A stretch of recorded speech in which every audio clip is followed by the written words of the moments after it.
12, l'antérieur.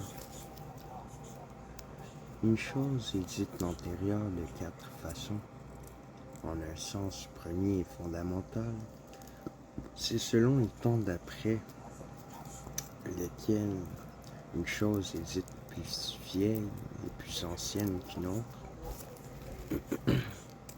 C'est parce qu'il s'est écoulé plus de temps qu'on appelle la chose plus vieille et plus ancienne.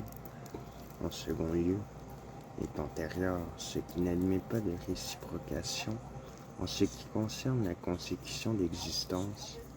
Par exemple, le nombre 1 est antérieur au nombre 2. Car si 2 est donné, il s'ensuit immédiatement qu'un existe, tandis que si c'est 1 qui est donné, il ne s'ensuit pas nécessairement que 2 existent. Ainsi, l'existence du nombre 1 n'entraîne pas par réciprocation celle de l'autre nombre. Il semble donc bien qu'il est antérieur ce dont la consécution d'existence n'admet pas de réciprocation. En troisième lieu, l'antérieur se dit par rapport à un certain ordre, comme dans les sciences et les discours.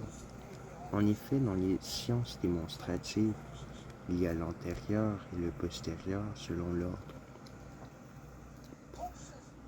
Les éléments sont antérieurs selon l'ordre aux propositions géométriques, et dans la grammaire, les lettres sont antérieures aux syllabes.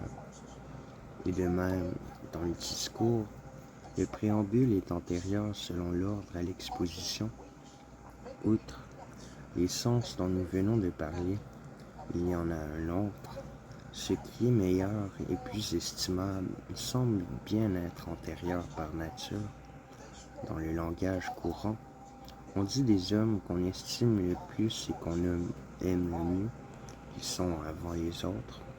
C'est là, sans doute, le plus détourné de tous les sens antérieurs. Tels sont donc, à peu près, les différents modes d'antérieur.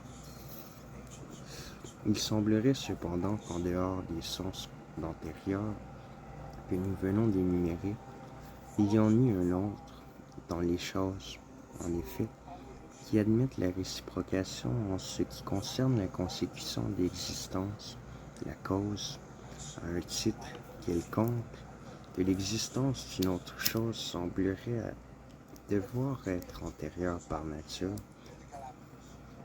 Or, il est évident qu'il existe des exemples de ce genre. L'homme réel se réciproque selon la consécution d'existence avec la proposition qui est vraie à son sujet.